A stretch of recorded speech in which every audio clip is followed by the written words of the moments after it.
My name is Gaurav Kayande Patil, and this year UPSC 2022, I have secured All India rank 146. And today, I will take a small session to guide you guys to how to prepare for UPSC Civil Services. Starting with my journey actually, how I started and how I prepared during my course. So first of all, so I am a computer engineering graduate. I did my computer engineering from Sinhagar Institute, Pune, and thereafter I worked for 2.3 years at TIPCO Softwares. So when I started my journey, actually, I never thought of pursuing civil services. So I was one among those engineers who want to go to do MS and go to a foreign country and start and have a normal lifestyle. But since my parents were teachers, somehow they encouraged me to go and pursue civil services. So initially, I started with basic reading and all. So eventually, I had started my inclination towards civil services. So over the time, once it got interesting, I decided to go and give my first attempt. So since I passed out in 2017, since there was always a risk in doing civil services, like you know that there's a lot of competition. You hear the rumors that there are 13 to 14 lakh students attempting the exam each and every year. So it creates a fear. So that was also the reason. But at the same time, I decided to that I'll take a 2.5 years of work experience, and at the same time, I'll also continue my studies. So I enrolled to my master's in public administration. So that was my same optional for my UPSC. Once I decided to go and pursue civil services, but at the same time, for 2 years, 2017 to 2019, I went on for pursuing my master's in public administration through distance education from Indira Gandhi National Open University. And at the same time, I also decided to continue with the job to have an adequate experience as a plan B. So that was my understanding of UPSC, that to always have a backup at that time. So 2018, I gave my first attempt. My score was very low, somewhere around 70 to 71. Uh, at the same time, yeah, at the same time, I again 2018 I skipped my attempt because I was confident now to give a full-fledged attempt. I started doing my studies. So by the time I gave my second attempt in 2020, I couldn't qualify. So the pressure was again building because somehow you start doubting yourself, your preparation, whether you are in right direction or not. So what I did was I had a small discussion with my parents that I'm deciding to quit my job because somehow internally I had that motivation that no, I'll crack it at some point of time because I had 2.5 years of experience, and I decided that if nothing happens, I can go back and I can start again with my job. So on 1st Jan 2020, I quit my job, and unfortunately, the COVID started. The COVID hit, and by 15th March, the lockdown was there. So my preparation got hit again. So there was a drastic downfall again. So I decided to go back home and start my preparation. So the third attempt, the 2020 and 2021, the attempt I prepared at my home. I studied because at the time the test centers were not available, the classes, no coaching was available, and it was a long gap for me. So the pressure was kept building on. So once I quit my job, the only thing I focused was on to keep studying, not to think of results, anything, nothing else. So I decided to quit my job. I went. So, but three attempts were there. My marks were somewhere around 72. In one of the attempt, it was 68 or something. And in the my last attempt, the 2021, it was 71. So all the three, it was on margin. But somewhere I was lacking in my preparation. So because I tried to analyze what went wrong, how things were not working, why I was not getting marks. Was it because of the anxiety, or I could not prepare in the right direction? My approach was somewhere down the line. It had some issues. Second was the number of questions that I was attempting. So that also matters. So somewhere I was attempting around 70, 75 only because I tried to go on more on accuracy rather than more on attempts. So that thing was one of the issue for me. The third thing was how to reduce the negative marks because Since there are 100 questions, somewhere you have to attempt 80, 85. There are high chances minimum that you'll make at least 15, at least mistakes in at least 15 to 20 questions to reduce that number of questions. So that was my approach. So next thing what I did was I tried to analyze those things. So finally, when I decided let's start the preparation, I started from scratch. So first thing was I had five approaches. First thing was to go for NCRTs, at least five times reading. For history, so before starting, actually, I would like to mention that for UPC there are four core subjects. That is the polity, the economy, the geography, and the history. If you are very much perfect in those four subjects, you can qualify any exam. Not only this, any exam that UPSC takes for recruitment. तो उसके लिए आपको ये करना है कि तो उसके लिए आपको ये करना है कि first thing I did was NCERTs, ये चार कोर सब्जेक्ट्स के आप एक बार पढ़ ले at least 4 to 5 times, at least 4 revision before prelims आपके होने ही चाहिए. हिस्ट्री के लिए more specific go for old NCERTs, because अगर जिन्होंने इस साल का पेपर देखा है बहुत सारे क्वेश्चंस ओल्ड एनसीईआरटी से ही पूछे गए हैं.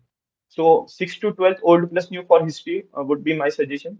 सेकंड फॉर ज्योग्राफी, अगर आप पढ़ाई कर रहे हैं तो बस NCERT more for physical geography, and 6 to 12 आप अच्छे से एक बार पढ़ लीजिए. और कोई भी अगर आपको एडिशनल एक सोर्स की जरूरत है, कोई भी एक reference book, I would not mention any particular, but कोई भी एक रेफरेंस बुक हमेशा साथ में रखिए और उसकी एक ही रीडिंग करनी है. But maximum revision of NCERT आपका ऑब्जेक्टिव होना चाहिए. Third was for polity. Just everyone was reading Lakshmikant. So, but since when I started, because there was no one to guide me that which book to read, which to not. So, a lot of time went into my trial and error. So, at that time, what I decided, I took a book called B.K. Sharma, Brij Kishore Sharma, on Indian Constitution. It is one of the great book I like to. So, I started reading it, and over the time, the fluency in that book was very much attractive. That मतलब जिसकी वजह से मुझे लगा कि एक बार मैंने आई टूक अ स्लो रीडिंग, मैंने बहुत धीरे धीरे वो बुक पढ़ी around 15-20 days. But that was the only time I have read that book entirely. उसके बाद मुझे उसकी जरूरत नहीं पड़ी. So that is the beauty of that book. अगर किसी को वो पढ़नी है दे कैन रेफर इट. और someone who has started with the preparation, जिन्होंने अभी प्रिपरेशन स्टार्ट की है, वो उस बुक को रिफर कर सकते हैं. बट अदर अदर सब्जेक्ट्स के लिए जैसे कि ज्योग्राफी, आप go for NCERT, that will be my suggestion. Also for economics, पहले तो आप 10th 11th की और 12th की एनसीईआरटी इकोनॉमिक्स के पढ़ लीजिए, मैक्रो एंड माइक्रो इकोनॉमिक्स. तो वो आपको ज्यादा हेल्प करेगी. अदर देन दैट कोई भी आप एक reference book, I won't recommend any specific again. तो बहुत सारे लोगों के अपने नोट्स होते हैं, कोई लोग मृणाल के नोट्स पढ़ने जाते हैं. Many of go for Shri Ramaya sir notes. So any of them, if you are able to understand it, you can go for it. और first approach is NCRTs के at least 3 to 4 region. Second is go for PYQs. Before starting any test series, और किसी को भी अगर आप enrol कर रहे हो तो go for कि एटलीस्ट जाके आप एक बार सारे PYQs देख लीजिए, एटलीस्ट लास्ट 5 to 10 years की. वो आपको बहुत हेल्प करेंगे क्योंकि हर साल एटलीस्ट 4 to 5 क्वेश्चंस रिपीट होते हैं. तो समवेयर 10 मार्क आपके हाथ में वैसे ही आ जाते हैं. अगर आप कट ऑफ देखेंगे कि 100 क्वेश्चंस है, आपको उसमें से सॉल्व करके आने अराउंड 80. क्वालिफाइंग मार्क्स जा रहे हैं, अभी इस साल का कट ऑफ एक्सपेक्टेड टेंटेटिव 80, 83, 85 बोल रहे हैं. सो बट समवेयर अगर आप देखें तो आपको 42 45 क्वेश्चंस करेक्ट करने हैं. तो आप अगर आप आपके 10 मार्क उसी में आ जा रहे हैं तो आपको एक एडवांटेज है. तो that should be your objective to ensure that आप पीवाईक्यूज बहुत अच्छे से कर लें. नेक्स्ट थिंग इज कि जैसे नोट्स फॉर स्टैटिक, जैसे जैसे आप स्टैटिक पढ़ रहे हो, जैसे आपकी एनसीईआरटी अगर आप पढ़ रहे हो तो नोट मेकिंग कैसे की जाए. सो that was one of the question. So the first, तो उसका मेरा पर्पस कैसा था कि मैं नोट्स बनाता नहीं था. मेरे लिए मेरे टेक्स्ट बुक ही मेरे नोट्स थे. बिकॉज होता क्या है कि आप नोट्स बनाने चले जाते हो, आप स्टार्ट कर देते हो, आप फिर लाइन बाय लाइन कॉपी करने लग जाते हो वो टेक्स्ट बुक की, और वही आपके लिए नोट्स, तो आपकी अलग से एक बुक बन जाती है. तो उसकी हमें जरूरत नहीं है, क्योंकि knowledge should not be in the book, वो हमारे अंदर होना चाहिए माइंड में समवेयर कि वो रहता है. अगर आप मल्टीपल रिविजन करोगे वो और स्ट्रांग होता जाएगा. तो मेरा पर्पस क्या था, मैंने कलर कोड्स बना के रखे थे.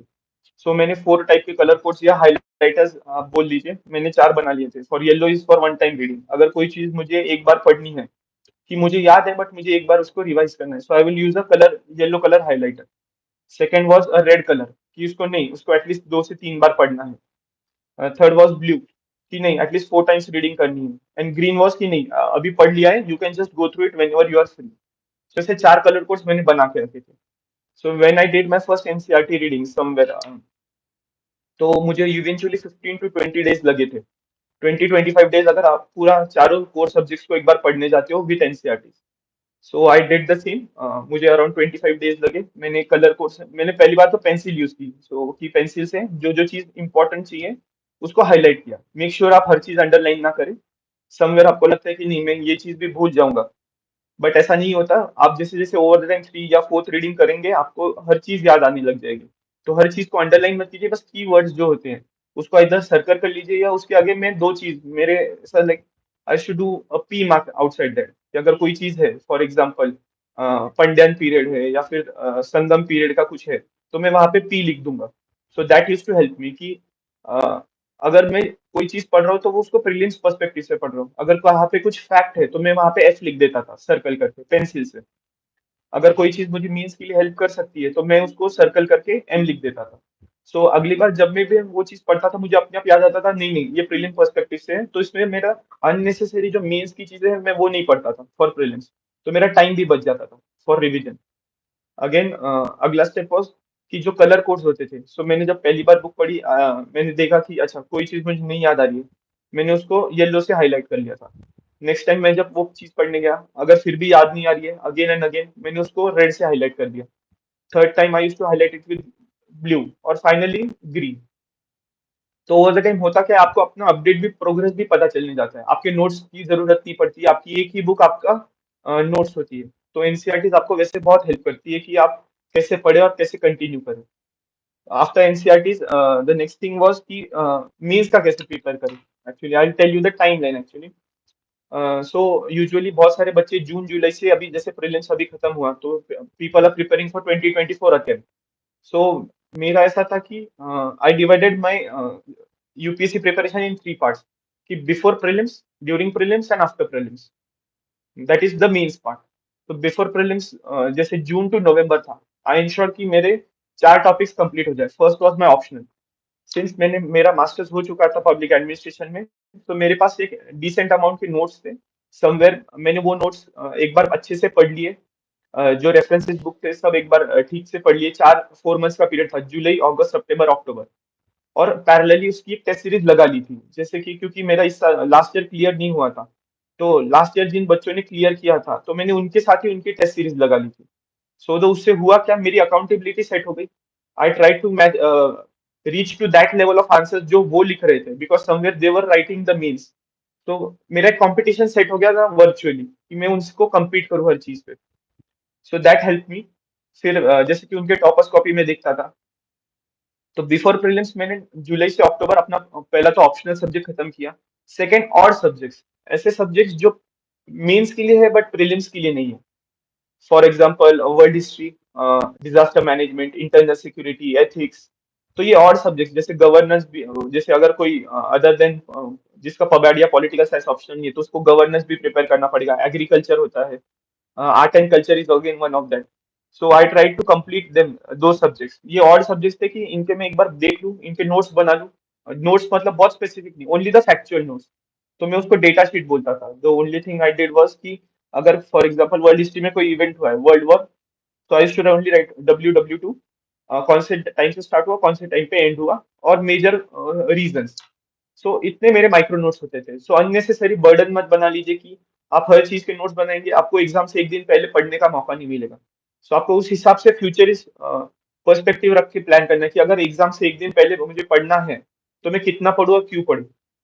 तो फॉर फॉर दैट पर्पस आपके नोट्स भी उतने कंसाइज और प्रिसाइज होने चाहिए। नेक्स्ट थिंग वाज ये और सब्जेक्ट्स खत्म करने हैं और इनकी कोई टेस्ट सीरीज एक फुल जीएस लगा ली है। सो मेरे टाइम पे I enroll to one of the year long main series, जैसे बहुत सारे कोचिंग इंस्टीट्यूट्स की होती है कि जो पूरे साल भर के अराउंड 30, 35, 40 टेस्ट होते हैं। And I try to prepare them. And for essay specifically, in this time, this is the best time to prepare for essay, this 4 months. क्योंकि आपके पास ample of time होता है, आप अच्छे से brainstorming कर सकते हो। And once you get develop those skills, कि आपको कैसे develop करना है कि essay, तो आपके लिए एक one of the added advantage, आप श्योरली आराम से अच्छा स्कोर कर सकते हो। सो ऐसे के लिए मेरा वही था कि every Sunday to Sunday I used to write 1 essay, 1 to 2 essay, और उसको इवेल्यूट कर लूंगा। Feedback I should not take it personally, because मेरा टाइम इनिशियली बस की कंटेंट डेवलप करना था।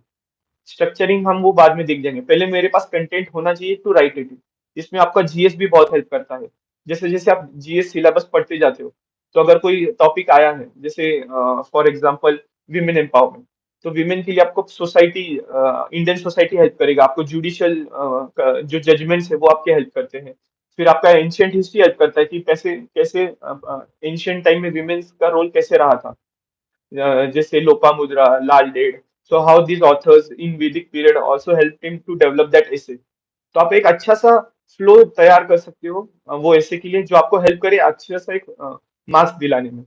Second thing was, her identify 20 to 25 themes of, जैसे प्रीवियस पीवाईक्यूज देख लीजिए, प्रीवियस क्वेश्चंस फॉर ऐसे, उसमें से आपको थीम्स आइडेंटिफाई हो जाएंगे, जैसे विमेन एम्पावरमेंट, सोसाइटी, एजुकेशन। जैसे 2 साल पहले एक क्वेश्चन आया था, the hand that rocks the cradle rules the world. तो वो आपको बेसिकली, आप वो आपके टीचिंग पे है, आपकी मदर पे है, आपके पेरेंट्स, आपके गार्डियंस, जो भी आपको आपकी लाइफ की जर्नी में हेल्प करते हैं समवेयर। अगर हम बस नैरो पर्सपेक्टिव पकड़ेंगे तो हम, कोई भी लिखेगा तो बस मदर पे लिखेगा, ओनली टीचर पे। बट समवेयर आपको ब्रॉडर पर्सपेक्टिव डेवलप करने के लिए this is the adequate period of 4 months, July to नवंबर।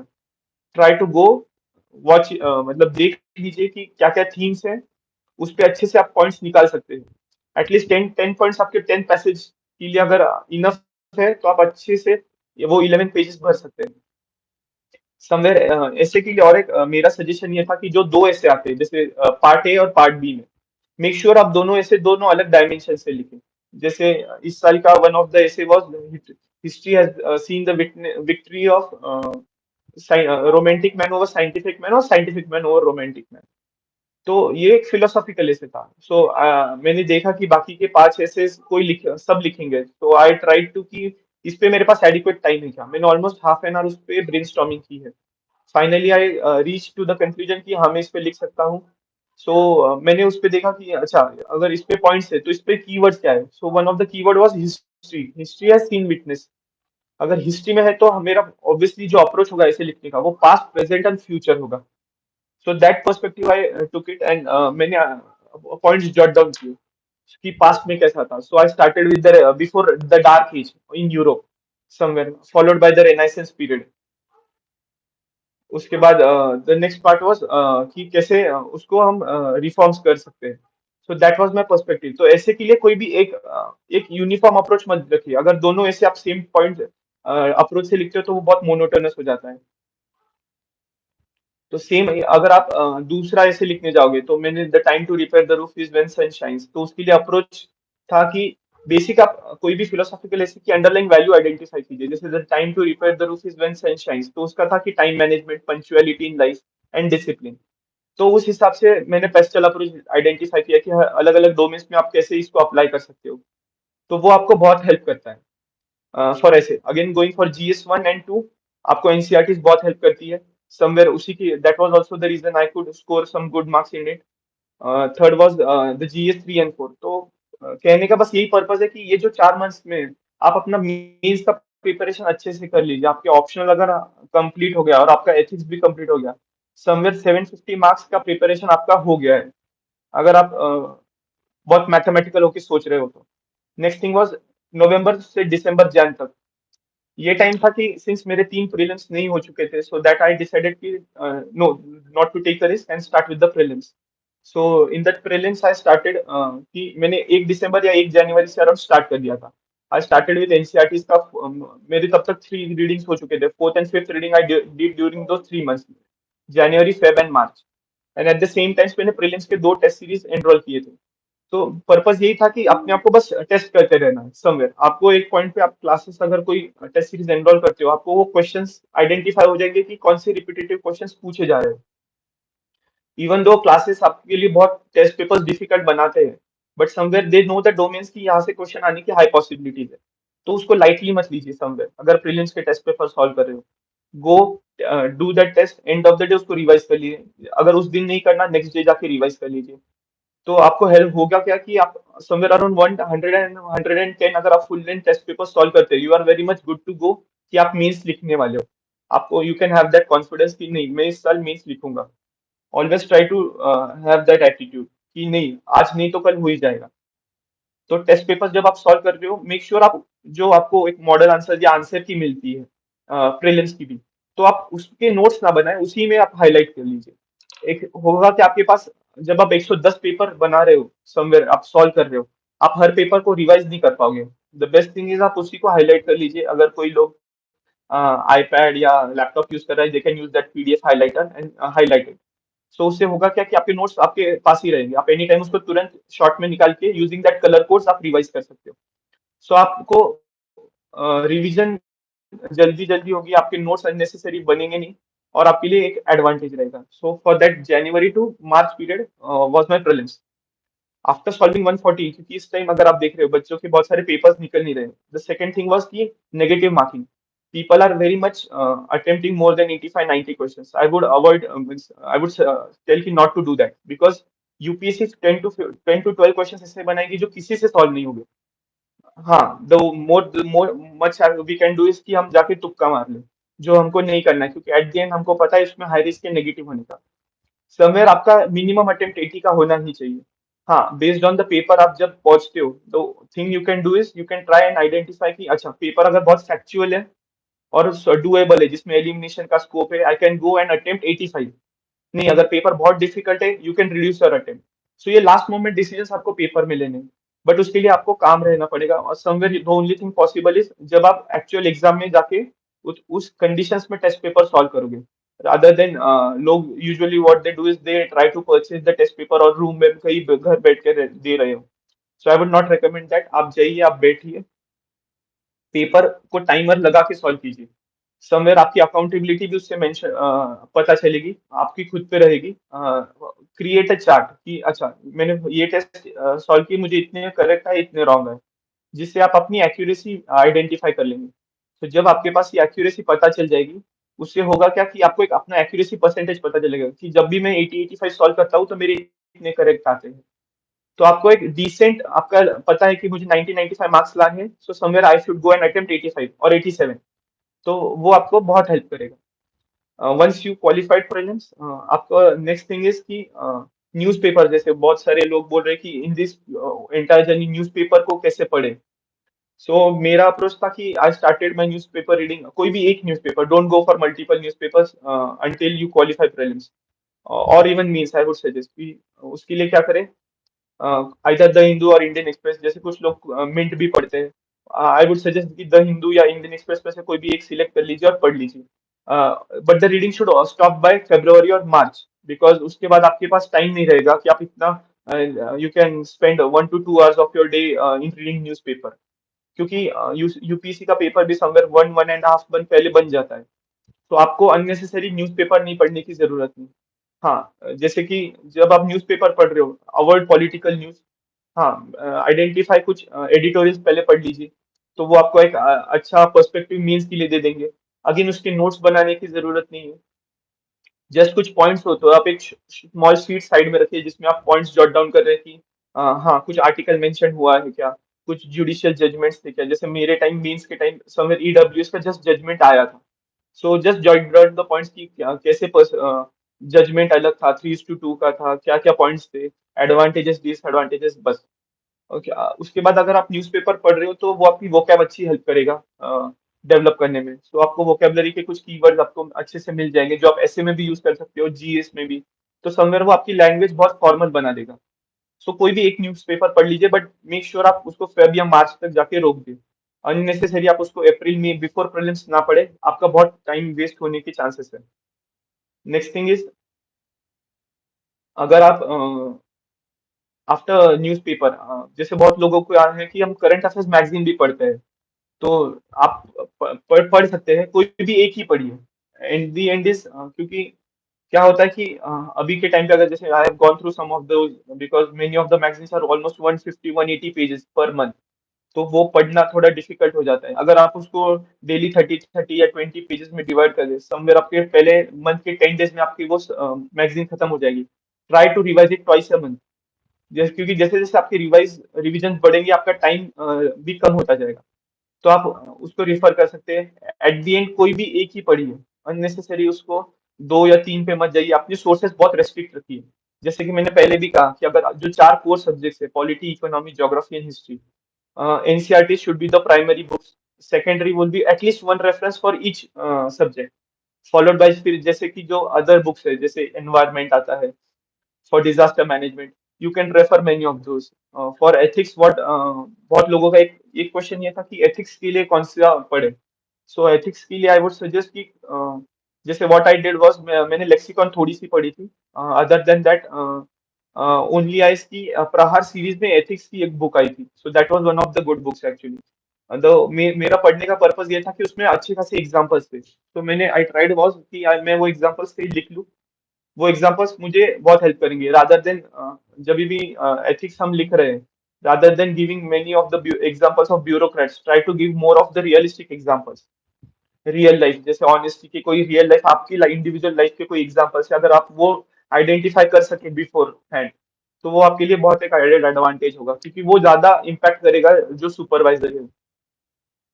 फिर द नेक्स्ट क्वेश्चन इज कि हम आंसर राइटिंग कैसे करें. सो आंसर राइटिंग इज की टेस्ट पेपर्स. आई नो कि आप अगर आपके पास कंटेंट नहीं होता, but somewhere over the time वो डेवलप हो जाएगा. सो ये जो पीरियड है फर्स्ट 4 मंथ्स का, जो लोग अभी प्रिपरेशन स्टार्ट कर रहे हैं या जो लोग अभी मेंस लिखने वाले हैं, कि आंसर राइटिंग स्टार्ट कर लीजिए समवेयर. एटलीस्ट 30 टेस्ट भी अगर आप बिफोर प्रीलिम्स की स्टडीज अगर आप सॉल्व कर लेते हैं, you will have enough content. So when I started my first test, मुझे ऑलमोस्ट आई रिमेंबर मुझे 65 मार्क्स मिले थे जीएस टू पॉलिटी के पेपर के लिए. But I kept writing and somewhere finally जब मैं गया, मुझे लास्ट पेपर में somewhere 132 सब मिले थे. And in my UPSC mains I got 128. So वही था कि आंसर राइटिंग करें, take your full time. So अभी के आपके 5 प्रायोरिटीज होनी चाहिए. First is the content, second is your diagram. आपके हर आंसर में एटलीस्ट 2 से 3, मतलब after every 2 to 3 answers you should have one diagram. Third priority will be the out of box content. जो कंटेंट आप लिखने वाले हो उसमें कंक्लूजन में या बॉडी में समथिंग आपके पास कुछ एक्सप्लिसिट एग्जांपल्स होने चाहिए जो आपको बहुत हेल्प करें. समवेयर वो कहीं मेंशन ना हो, या फिर वो आपके लिए रियल लाइफ या करंट अफेयर से मिल सके आपको. Fourth will be your hand writing. At least make sure कि you have a decent hand writing somewhere, कि वो रीडेबल हो. समथिंग बहुत बार होता क्या है, उससे भी बहुत लोग मार्क्स गवा देते हैं, क्योंकि अगर आपकी हैंड राइटिंग रीडेबल नहीं हुई, तो समवेयर वो आपके लिए डिसएडवांटेज प्रूफ होने के चांसेस है. And last will be the time, कि आपको पेपर टाइम कंप्लीट करना है, टाइम में कंप्लीट करना है. सो जब आप शुरू शुरू में लिख रहे हो, आपकी पहली प्रायोरिटी कंटेंट डेवलप करना है. सो ये जो फर्स्ट पीरियड है जुलाई टू नवंबर, इसमें आप मैक्सिमम आंसर राइटिंग कीजिए, आपका कंटेंट डेवलप कर लीजिए, आपके पॉइंट वाइज. फिर आपके डायग्राम्स आइडेंटिफाई कर लीजिए कि कहाँ मैं डायग्राम्स ऐड कर सकता हूँ. क्योंकि समटाइम्स क्या होता है कि टाइम कंस्ट्रेंट की होने की वजह से हम पेपर भरने के लिए डायग्राम्स का एक अच्छा एडवांटेज हो जाता है, कि अगर हम डायग्राम्स यूज करें तो आपका स्पेस ऑक्यूपाई हो जाती है, आप बहुत सारे पॉइंट्स कवर कर पाते हो, और आपका कंक्लूजन भी डिसेंट, मतलब पेपर प्रेजेंटेबल लगता है. और अगर कोई भी अगर सुपरवाइजर है या पेपर चेकर है, वो आपका इंट्रो या बॉडी ना पढ़े, बट कंक्लूजन हमेशा पढ़ेंगे, क्योंकि कंक्लूजन आपका फाइनल पर्सपेक्टिव या व्यू पॉइंट बताता है. तो उस पर आप फोकस कीजिए कि कंक्लूजन कितना ऑप्टिमिस्टिक, फ्यूचरिस्टिक एंड बैलेंस्ड हो. ऑप्टिमिस्टिक क्यों? क्योंकि हमेशा पॉजिटिव रहना चाहिए, because that shows your administrative skills. Second is balance, कि न्यूट्रलिटी भी दिखनी चाहिए, कि you are not just taking one stand, but you are also providing other stand और अ बैलेंस्ड अप्रोच. एंड बहुत नेगेटिव नहीं होना चाहिए. और फ्यूचरिस्टिक क्यों? For questions like science and tech और somewhere related to disaster management, the conclusion if it is more future perspective, कि जैसे अभी कोई अर्थक्वेक आया है, बट फ्यूचर में उसको कैसे अवॉइड करना चाहिए. So for them the technology is required. तो ये चीजें आप आपके आंसर्स में ऐड कर सकते हैं. तो आंसर राइटिंग वो कीजिए.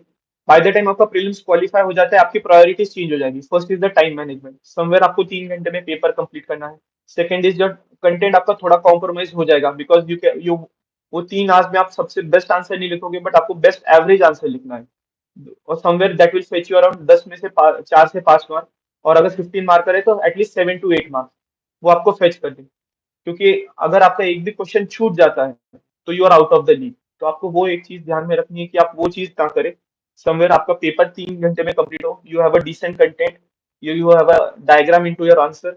Third, a conclusion should have some out of the box content और examples. कुछ जजमेंट्स है या कुछ रिपोर्ट्स आई है रिसेंटली, जैसे 5 ट्रिलियन इकोनॉमी को लेके, डबलिंग फार्मर्स इनकम. अगर कुछ रिपोर्ट है, जैसे नीति आयोग का भी रिसेंटली एआई रिलेटेड रिपोर्ट आई थी, और नीति आयोग की बेस्ट प्रैक्टिसेस रिपोर्ट, अगर वो आप मेंशन कर देते हैं, तो समवेयर उनको लगता है कि नहीं, he knows something that will make him separate out of the general audience. And last is your hand writing. तो ये आपका आंसर राइटिंग अच्छे से डेवलप करेगा. नेक्स्ट क्वेश्चन इज कि मैगजीन्स पढ़नी जरूरी है क्या? For current affairs you can, जैसे योजना कुरुक्षेत्र में पीरियोडिकली पढ़ता था कि अगर कभी बोर हो गया तो कुछ पॉइंट्स आइडेंटिफाई, जैसे थीम्स पे, जैसे मार्च की जो एडिशन आती है वो हमेशा बजट पे आती है. So that thing you have to read always, क्योंकि वो आपको बहुत हेल्प करेगी. क्योंकि बजट का एक अच्छा व्यू पॉइंट आपको मिल जाता है समवेयर. वो आपको, अगर आपका मीन्स क्लियर भी हो गया तो आपको इंटरव्यू के लिए भी हेल्प करेगा समवेयर. सेकंड इज इकोनॉमिक्स सर्वे पे भी योजना एक एडिशन निकालती है. So that helps. जैसे मेरे टाइम पे उन्होंने फिनटेक और फाइनेंशियल टेक्नोलॉजीज पे निकाला था, जैसे ब्लॉकचेन, यूपीआई, क्योंकि that were booming. So that help me. तो पीरियोडिकली आप पढ़ सकते हैं. अननेसेसरी बहुत मत पढ़ लीजिए कि बहुत ज्यादा कंटेंट आ जाए बट आप उसको प्रेजेंट ना कर पाए. तो एक बैलेंस मेंटेन कीजिए कि मैगजीन्स पढ़े और कैसे. उसके नोट्स मत बनाइए मैगजीन्स के. I would suggest not to make notes unnecessary, क्योंकि वो बहुत बर्डन हो जाता है. आप लास्ट मोमेंट पे कुछ रिवाइज नहीं कर पाओगे. बिकॉज द हैपेंस इज, आप ऐसे फॉर एग्जाम्पल आपका प्रीलिम्स निकल गया, आप मेंस के लिए आ गए हो, आपने ऐसे का पेपर लिखा है. मैं ऐसे के after you will have 7 to 8 hours for preparing next day. आपको जीएस 1 पढ़ना है, जीएस 2 पढ़ना है. उसमें मोर देन आपको 8 से 10 सब्जेक्ट रिवाइज करने हैं. सो वो टाइम आपको बहुत कम मिलेगा उस पीरियड में. तो अगर जितनी ज्यादा, तो what my way of revising for mains was, मैंने अपने प्रीवियस ईयर जो, मतलब जो मैंने टेस्ट सीरीज से आंसर्स लिखे थे, जो टेस्ट कॉपीज मेरे थे, मैंने I took them, I started reading those only. तो ओवर द टाइम मुझे था कि मेरे पास एडिक्वेट कंटेंट है और ये आंसर्स मैंने खुद लिखे थे. तो वो मुझे एक अच्छा कॉन्फिडेंस दे दिया था कि नहीं, ये मैंने ही आंसर्स लिखे हैं, हाँ समवेयर इसमें मैं और चीज ऐड कर सकता हूँ. So that help me rather than revising the entire notes. जो आप नोट्स बना रहे हो, वो नोट्स आपके बहुत बल्कि हो जाएंगे, समवेयर 70-80 पेजेस, वो भी आपसे रिवाइज नहीं होंगे एक दिन पहले. तो कीप इट कंसाइज, शॉर्ट, बहुत शॉर्ट, और मेन थीम्स आप एक बार रिवाइज कर लीजिए.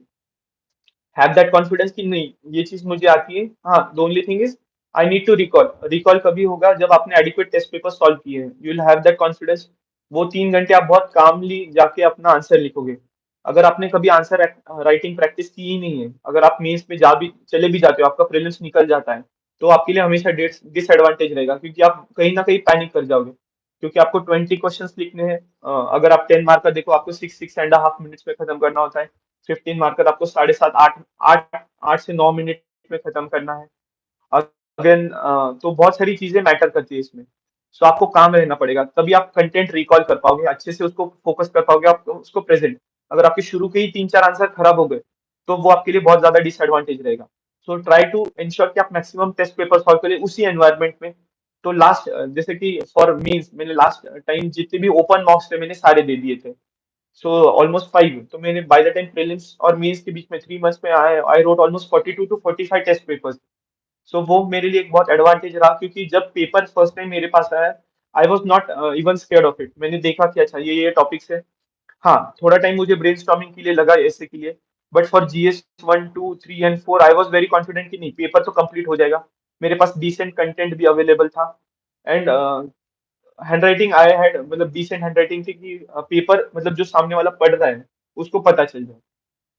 So that help me. उसके अलावा कि बहुत लोगों के क्वेश्चन है कि जॉब करते करते प्रिपरेशंस करें कि नहीं.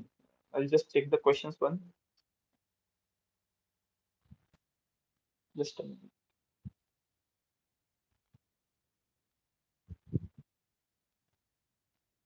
कि हाँ, whether to quit the job और not. See, since I was in IT sector, तो मुझे ऑलमोस्ट 9 to 6 जॉब कंपलसरी करना पड़ता था. और मुझे ट्रैवल भी बहुत करना पड़ता था.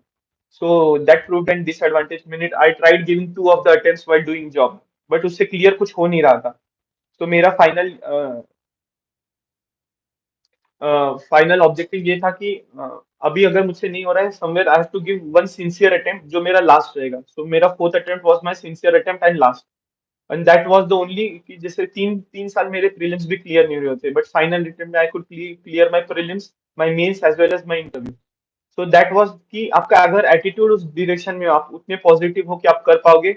अगेन, कि आप, there is no need to leave the job. For me, मेरे लिए फैक्टर्स अलग थे. If you someone is in government job, और someone who can borrow at least a time of 7 to 8 hours into day-to-day activities. तो it's uh, so वो आपके लिए हमेशा एक अच्छा एडवांटेज रहेगा.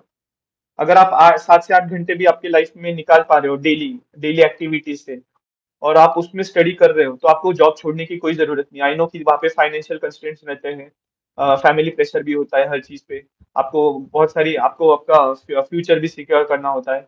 सो अगर आप कर पा रहे हो प्रैक्टिस, और समवेयर आपके टेस्ट सीरीज में भी मार्क्स एटलीस्ट 80 to 90 है, तो आपको जॉब छोड़ने की जरूरत नहीं, you can easily qualify prelims. For means आपको सबैटिकल लीव बहुत सारी कंपनीज प्रोवाइड कर देती है, तो आपको उसका भी कुछ ज्यादा इश्यू होगा नहीं, या प्रॉब्लम होने के चांसेस कम है। हाँ, somewhere you can take a leave without pay for that duration of 3 months. हाँ, कि जैसे बहुत टाइम है समवेयर कि आपको टाइम मिल ही नहीं पा रहा है 4 to 5, and you are very much confident कि एटलीस्ट हाँ मेरी एक बार प्रीलिम्स निकल चुकी है, बाद की प्रीलिम्स नहीं निकल रही है, you can go and leave the job. But जैसे मेरा था कि मैं अपने आप को प्लान भी नहीं देने वाला था। समवेयर आप अपने कंफर्ट जोन से को जब तक नहीं छोड़ोगे, आप बाहर आके you can not give your best. So मेरा यही था कि नहीं, एक ही अटेम्प्ट दूंगा, अगर नहीं होता I get back and work into IT sector. So I that was the main reason for me to quit the job. Everyone can have their own, but there is I would again say कि there is no need to leave your job while you are preparing for UPSC. If you have you can at least spend 7 to 8 hours of your day in study. So कहीं ना कहीं आपको हाँ कुछ चीजें sacrifice करनी पड़ेगी। जैसे सैटरडे संडे, जैसे आपके पास बहुत टाइम होता है, उस time you can utilize best. तो आप मैक्सिमम स्टडीज 2 डेज में कर सकते हो। जैसे संडे के टाइम में आप मैक्सिमम ऐसे लिख दो, टेस्ट पेपर सॉल्व कर लो, सैटरडे आप बस रिवीजन के लिए रखो। सो 6 to 7 आवर्स ऑफ मॉर्निंग का रिवीजन, एंड उसके बाद आप जाके टेस्ट पेपर सॉल्व करो, और आप उसी को रिवाइज करो। तो सैटरडे संडे, तो उसमें आपको थोड़ा अपनी सोशल लाइफ को डिस्टेंस करना पड़ेगा समवेयर, आपके फ्रेंड्स फैमिलीज जो इवेंट्स होते हैं, आपको वो थोड़ा कॉम्प्रोमाइज करना पड़ेगा, but that will help you. Next thing is कि what was the next question, UPSC maths. हाँ, कि आप डेली कितने घंटे पढ़ाई कर रहे थे। So there is no one answer. मैं I have never studied more than 10 hours, 10 to 12 hours, because मेरा एक एजेंडा होता था कि अगर ये जर्नी करनी है तो आपको डिसिप्लिन रहना पड़ेगा। सो द थिंग वाज, मैं मॉर्निंग 7 to 8 के बीच में लाइब्रेरी जाता था, और इवनिंग 8 को ही बाहर आता था। हाँ, अगर उससे ज्यादा पढ़ने का भी मन है तो मैं घर आके पढ़ता था, but I used to not study more than 12 hours, 8 to 10 to 12 hours, because that was my maximum including my lunch break. क्योंकि होता क्या है, अगर आप एक दिन बहुत ज्यादा पढ़ लो तो अगले दिन आप स्ट्रेस आउट हो जाओगे, या वीकनेस आ जाएगी, या स्लीपी हो जाओगे। तो उससे होगा कि आपकी अगले दिन की पढ़ाई इम्पैक्ट करेगी।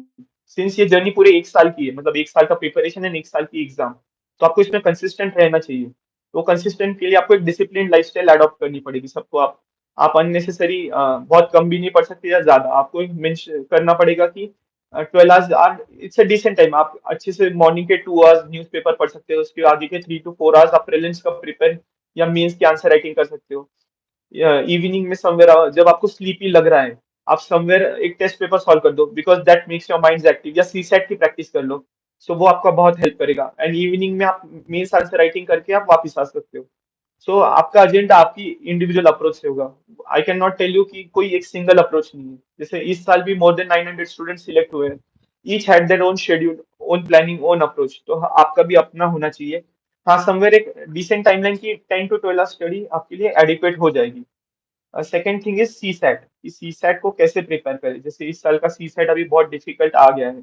जैसे अभी यूपीसी ने लेवल उसकी बढ़ा दी है, क्योंकि somewhere they have to bring parity among GS and CSAT. तो सी सैट के लिए मेरा ये था कि मैं before actual CSAT paper 5 to 10 days, so every day actually what I used to do was कि 3 to 5, जो same time period somewhere 2 to 4 या 3 to 5 में टाइम लगा के प्रीवियस ईयर पेपर सॉल्व करने का आई स्टार्टेड। कि दैट हेल्प मी कि एक्चुअल यूपीएससी किस टाइप के क्वेश्चंस पूछ रहे हैं। नेक्स्ट थिंग वाज, जैसे अभी पैसेज कंपैरेटिवली इजी होने लग गए रादर देन मैथ्स, क्योंकि मैथ्स टफ हो गया है। जैसे अन्य से, बट मैथ्स का कैसा है कि आप श्योर शॉट आंसर ला सकते हो उसमें। If someone is good with maths, he should go and attempt maths questions, but make sure he doesn't spend too much time on it.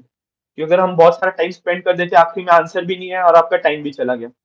तो आपके जो 2 आवर्स है, आप उसको डिवाइड कर लीजिए, 1 आवर फॉर सी सेट मतलब maths questions, and 1 hour for passages. Passage someone who is with humanities background, या जिसका इंग्लिश है, या who is good with it, so you should always start with it. Because जैसे but कुछ questions है assumptions वाले, या फिर क्रिटिकल इन्फरेंस जिसमें निकालना है, या लॉजिकल इन्फरेंस, तो ये आप पीवाईक्यू से ही अटेम्प्ट कीजिए। बिकॉज क्लास के टेस्ट पेपर्स का होता क्या है कि उनका पर्सपेक्टिव और एक्चुअल आंसर का पर्सपेक्टिव बहुत बहुत डिफरेंट होगा, क्योंकि हमेशा हमें ब्रॉड पर्सपेक्टिव लेके चलना पड़ेगा। जैसे मैंने जब सॉल्व किए थे तो मेरे सी सेट में कम कोई हमेशा मार्क्स 70-80 आए हैं, तो मेरा था कि डिसेंटली क्वालिफाई हो जाएगा, सो मैंने उस पर उतना फोकस नहीं किया, बट आई एम इंश्योर्ड कि एटलीस्ट लास्ट के 10 डेज में मैं पिछले 10 साल के सी सेट के पेपर सॉल्व करके जाऊँ।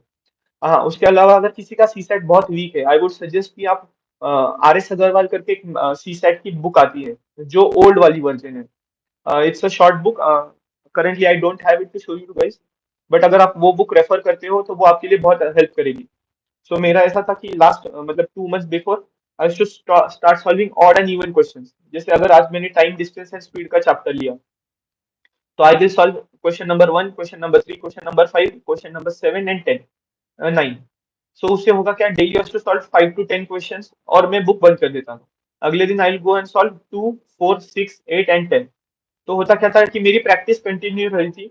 समवेयर मुझे क्वेश्चन सॉल्व करने का वो एटीट्यूड आ गया था कि अगर ऐसा क्वेश्चन है तो मुझे इस तरह से सोचो, और आप कंटिन्यूसली वो सब्जेक्ट के टच में होते हो। बच्चों का होता क्या है कि वो सी सेट के जस्ट 2-3 दिन पहले उसको पढ़ना स्टार्ट कर देते हैं, एक्चुअल पेपर में कंफ्यूज हो जाते हैं कि कहाँ कौन सा फॉर्मूला यूज करना है। हाँ, if someone is with good engineering background वो सॉल्व कर लेंगे, बिकॉज दे हैव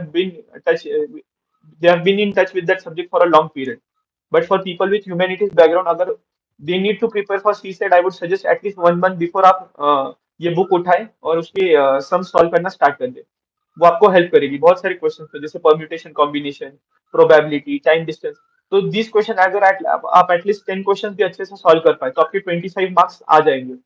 और rest questions you can depend upon passages for people with humanities और नॉन टेक्निकल बैकग्राउंड। जैसे but same advice for engineers, because जो अभी जैसे कि मैथ्स का लेवल भी टफ होते जा रहा है, तो जो इंजीनियर्स है तो they should not completely depend upon maths question, because they should also shift to a bit of passage. जैसे बहुत सारे क्वेश्चंस, जैसे पैसेज के जो एंडिंग एंडिंग में, जिसमें ऐसे पैसेज जिसमें 2 से 3 क्वेश्चन पूछे जाते हैं, you can try to attempt them, और अवॉइड करें अननेसेसरी अजम्पशंस वाले क्वेश्चंस अगर आपकी उतनी प्रैक्टिस नहीं हुई है। समवेयर आपको 29 to 30 क्वेश्चंस अच्छे से करने हैं, जो आप बिना गलत हुए, कि जो आपको क्वालिफाई कर दे, बिकॉज अनलेस एंड अनटिल आप सीसेट क्वालिफाई नहीं करोगे आप जीएस नहीं दे पाओगे। So that will be my advice for GS. Next question was कि मोटिवेट कैसे रहे इस जर्नी में। So see you have to find your own motivation. कोई आपको एक्सटर्नल मोटिवेशन ज्यादा दिन तक हेल्प नहीं करेगी। मैंने बहुत सारे बच्चों को देखा है, वो दिन भर यूट्यूब की वीडियोस देख रहे हैं and they are trying to be motivated, but that motivation doesn't help you आपका। So identify the very purpose of you कि आप क्यों ये यूपीएससी में जर्नी स्टार्ट करना चाहते हैं। तो आपकी मोटिवेशन हमेशा, तो मेरे लिए मेरा फियर था, समवेयर मेरा ये था कि नहीं, अगर मैं ये जर्नी में एंटर कर रहा हूँ, I am sacrificing lot of things, my friends, family, everything, my job as well. So what I did was कि मैंने एक जो रेजिग्नेशन लेटर था, मैंने उसका स्क्रीनशॉट लेके अपना वॉलपेपर बना लिया था। So whenever I use to कि आज नहीं पढ़ना है और समवेयर आज पढ़ाई हो नहीं रही है, I use to just stare at it and I use to look at it कि नो, कि हम क्या क्या छोड़ के आए। Somewhere that fear becomes your motivation। तो अगर आप उसको एक राइट डायरेक्शन प्रोवाइड कर पाए, so that will be an added advantage. वो आपको बहुत हेल्प करेगा। आपको किसी एक्सटर्नल मोटिवेशन पे डिपेंड होने की जरूरत नहीं है। हाँ, समटाइम्स आपको पढ़ने का मन नहीं करता है, कि सबको होता है। सो एवरी 15 डेज में मैं एक दिन ब्रेक ले लेता था। जैसे Sunday use to be my no study day. Sunday के दिन मैं बस टेस्ट पेपर, अगर मॉर्निंग में कोई टेस्ट सीरीज हो या किसी ने ओपन मॉक रखी है तो मैं टेस्ट पेपर लेके आया हूँ, उस दिन मैं पढ़ाई नहीं करूंगा, I should just go through it, या फ्री टाइम में कोई वीडियो लेक्चर्स देख लूंगा। बट मैं उस दिन पढ़ाई नहीं करता था, या कि कोई बुक लेके नोट्स, आंसर राइटिंग, रिवाइज। तो 15 डेज में एक दिन आप छुट्टी ले सकते हो। ऐसा कुछ ये स्पेसिफिक नहीं कि हर संडे ही लेनी है। हाँ, बट मेक श्योर कि आप उसको आदत ना बनाए, बिकॉज जैसे जैसे प्रीलिम्स आती जाती है, आप आपके ब्रेक उतना कम होगा। आप वंस अगेन अगर आप मीन्स लिख रहे हो तो आप उतना 1 डे आप अफोर्ड नहीं कर सकते लूज करने का। So that should be your approach. हाँ, किसी दिन नहीं पढ़ाई हो रही है, गो talk with friends, discussion discussion कीजिए कि अच्छा ये क्वेश्चन था, कैसे अटेम्प्ट किया, जस्ट जनरल डिस्कशन करके आप आ जाइए। Take a rest that day. At least उस डे को पूरे से एंजॉय कीजिए। होगा क्या, अगर आप उस दिन भी एंजॉय ना करें, अगले दिन भी आपकी पढ़ाई नहीं होगी, तो आपके 2 दिन वेस्ट जा रहे हैं। उससे अच्छा आप जिस दिन नहीं पढ़ाई हो रही है, टेक अ ब्रेक, अच्छे से उसको एंजॉय कर लीजिए। नेक्स्ट डे से आप गेट बैक टू वर्क। सो वो आपको बहुत हेल्प करता है। नेक्स्ट थिंग इज, हाँ, कि कभी कभी एंग्जाइटी बहुत होती है कि मार्क्स नहीं आ रहे, प्रेशर बिल्डअप हो रहा है। Try to be relax, try to identify कि कहाँ गलत जा रहे हो। तो मैंने वही कहा था कि अगर आपकी उतनी प्रैक्टिस हो चुकी है, आप पैनिक नहीं करोगे। जैसे मेरा क्या हुआ था कि मेरे प्रीवियस 3 अटेम्प्ट्स में मार्क्स नहीं आ रहे थे, और मुझे मेरा यही था कि जब भी फर्स्ट टाइम मैं पेपर देख रहा हूँ, I used to start panicking कि नहीं, अरे ये तो नहीं आता, ये तो नहीं आता। सेम हैपेंड जैसे last year, so I had group B का पेपर था for prelims, and when I open the very first question was on climate action tracker. Somewhere मैं एंग्जाइटी बढ़ गई थी, but I try to be calm. मैंने देखा एक बार, मैंने एक बॉटल रखी थी, आई टुक अ सिप ऑफ वाटर। फिर मैंने पेपर को थोड़ा आगे देखा कि अच्छा ओके, ये क्वेश्चंस नहीं आते, कोई बात नहीं, 2-3 क्वेश्चंस आगे जाते हैं। आई ट्राई टू आइडेंटिफाई, हाँ, जैसे पॉलिटी सेक्शन शुरू हुआ, मेरे मुझे सारा क्वेश्चन आते थे, so I try to mark them. मैंने उनको तुरंत वहीं पे पेपर पे मार्क कर लिया। नेक्स्ट थिंग वाज कि अच्छा, ये होता है, मेरा अगला स्ट्रॉन्ग सब्जेक्ट कौन सा था, इकोनॉमिक्स। आई वेंट एंड मैंने देखा कि इकोनॉमिक्स के पीवाईक्यूज वैसे के वैसे आए थे, जैसे नीर और रीर, नॉमिनल इफेक्टिव एक्सचेंज रेट या रियल इफेक्टिव एक्सचेंज रेट। तो मैंने वो क्वेश्चन सॉल्व कर लिए। फिर मैंने वापस देखा कि अच्छा, हिस्ट्री, मॉडर्न हिस्ट्री के कुछ क्वेश्चन थे या ज्योग्राफी थे, जो मेरे कोर सब्जेक्ट्स थे और जिन पे मेरा स्ट्रॉन्ग हैंड होल्ड था। तो I I went there, I attempted that. तो समवेयर वो मुझे बहुत हेल्प किया कि पैनिक नहीं होना है पेपर में। अगर पैनिक हो रहे हो तो आप मिस्टेक्स करोगे, नेगेटिव मार्किंग होगी। और लास्ट मोमेंट में एंग्जाइटी के कारण ज्यादा अटेम्प्ट मत कीजिए। तो बीच ये एंग्जाइटी कंट्रोल करने के लिए आपको प्रैक्टिस करनी पड़ेगी। आप मैक्सिमम जितना प्रैक्टिस करोगे आपका होगा। कभी कभी ड्यूरिंग प्रिपरेशन आपका स्ट्रेस लेवल बढ़ जाता है। ट्राई, इसमें आपकी फैमिली और आपके फ्रेंड्स बहुत हेल्प करेंगे। Try to have a conversation with them थोड़ा सा। पेरेंट्स, जैसे मेरा होता था, मेरे ज्यादा फ्रेंड्स बहुत सारे वर्किंग प्रोफेशनल्स हैं, तो वो उतना टाइम नहीं दे पाते थे, but my parents always use to be there, so उनके साथ थोड़ा बात कीजिए। दे विल हेल्प यू कि कैसे आपको मोटिवेट रहेंगे आप, क्योंकि कभी कभी आप उनसे बात करेंगे, आपको कुछ चीजों के सॉल्यूशंस मिल जाएंगे, तो आप स्ट्रेस आउट होने के चांसेस बहुत कम है। तो कभी कभी आप try to have some activities, जैसे मॉर्निंग में हो के आप एक 10 हाफ एन आवर का वॉक कर लीजिए, थोड़ा मेडिटेशन कर लीजिए, because such thing helps actually. Because होता क्या है कि आप इस प्रोसेस में हो, आप डेली वही एक्टिविटी कर रहे हो फॉर पास्ट 1 ईयर, तो समवेयर स्ट्रेस बिल्ड होना है, वो होगा ही। बट आप, the only thing you can do is to control. आप एक आपके डिसेंट डाइट फॉलो कीजिए, नॉर्मल एटलीस्ट थोड़ा फिजिकल एक्टिविटी, बिकॉज जब आप पढ़ रहे हो, आप कंटिन्यूसली, आपकी बॉडी तो स्टेबल है, एक ही जगह स्टेशनरी है, बट आपका माइंड बहुत स्ट्रेस आउट हो जाता है, बहुत सारा कंटेंट पढ़ना होता है, रिवीजन हो रहा है, मार्क्स नहीं आ रहे। सो इसमें आपका होगा कि आपको एटलीस्ट फिजिकली भी थोड़ा आपको ड्रेन आउट होना पड़ेगा, तो आप एटलीस्ट आप कोई फिजिकल एक्टिविटी, साइकिलिंग कर लीजिए, रनिंग कर लीजिए, ये आपको बहुत हेल्प करेगा समवेयर। फ्रेंड्स एंड फैमिली से आप पीरियडिकली बात कर सकते हैं, जैसे मेरी मेरी मम्मी से बात होती थी हमेशा मॉर्निंग में और इवनिंग में, कि क्या क्या पढ़ा, जनरल डिस्कशन। सो उससे होता था क्या कि हम जब बात करते हैं, हमारी बॉडी इतनी रिलैक्स हो जाती है, so next day you are again ready, good to go. So that was my approach. जैसे बहुत लोगों का होता है कि वो फ्रेंड से बात करते हैं, तो आप वो भी चीज कर सकते हैं, बट मेक श्योर आप बहुत सारा टाइम स्पेंड ना करें उसमें। उससे होगा क्या कि आपका जो मेन क्रिटिकल पीरियड है स्टडी का, वो ना कहीं वेस्ट हो जाए। One of the question is कि अब मेरा इंग्लिश मीडियम ऑफ कैसे चूज करें, so before for paper for interview as well, आप देखिए कि आप किस सब्जेक्ट में ज्यादा कंफर्टेबल है समवेयर। जैसे बहुत सारे लोग हिंदी मीडियम बैकग्राउंड से आते हैं, तो उनके लिए इंग्लिश वर्ड्स आइडेंटिफाई करना बहुत डिफिकल्ट हो जाता है। जैसे one of my friend was also there who was from Marathi background, तो उसके लिए ये सब्जेक्ट्स आइडेंटिफाई करना थोड़ा डिफिकल्ट हो रहा था। बट आई विल से कि इफ यू हैव 2 इयर्स का पीरियड फॉर प्रिपरेशन और आप अपनी ग्रेजुएशन फेज में हैं, तो अभी से आप you can start going into English. आप इंग्लिश थोड़ा सीख सकते हैं। अगर एटलीस्ट आपको 6 से 7 महीने में आपकी एक एडिक्वेट, मतलब डिसेंट वोकेबलरी डेवलप हो जाती है, तो आपको उतना स्ट्रेस नहीं होगा, आप अच्छे से प्रिपेयर कर पाएंगे। नेक्स्ट थिंग इज कि मीडियम ऑफ इंटरव्यू का रखें। So medium of interview English रख सकते हो, bilingual, that again it should be on on on your comfort level, कि आप किस लैंग्वेज में ज्यादा कंफर्टेबल हैं। बट हाँ, जिसके लिए इंग्लिश है, ऐसा कुछ नहीं कि उसके लिए बहुत एडवांटेज होता है या डिसएडवांटेज प्रूव होता है, इट गोज बोथ वेज। तो वो आपके है कि आप कैसे प्रिपेयर करते हो। हाँ, समथिंग, इंटरव्यू जो है वो आपकी कम्युनिकेशन देखने के लिए है। तो वो आपका देखेंगे कि आप कितने अच्छे से कम्युनिकेट कर पाते हो, और अदर दिन आपके पास उतनी अच्छी वोकेबलरी है कि नहीं, क्योंकि हर चीज सीखी जा सकती है। देर is nothing in this world that you can not learn. The only thing is आपको प्रैक्टिस करने की जरूरत है। जैसे मैंने अपने मॉक के टाइम, मेरा first mock was a disaster. So मैंने फर्स्ट मॉक इंटरव्यू से आखिरी मॉक में अराउंड मैंने 25 मॉक्स दिए थे। अगर आप कोई भी कोचिंग इंस्टीट्यूट में देख लीजिए, मैंने वहां जाके दे दिया है एक्सेप्ट 2 ऑफ 3।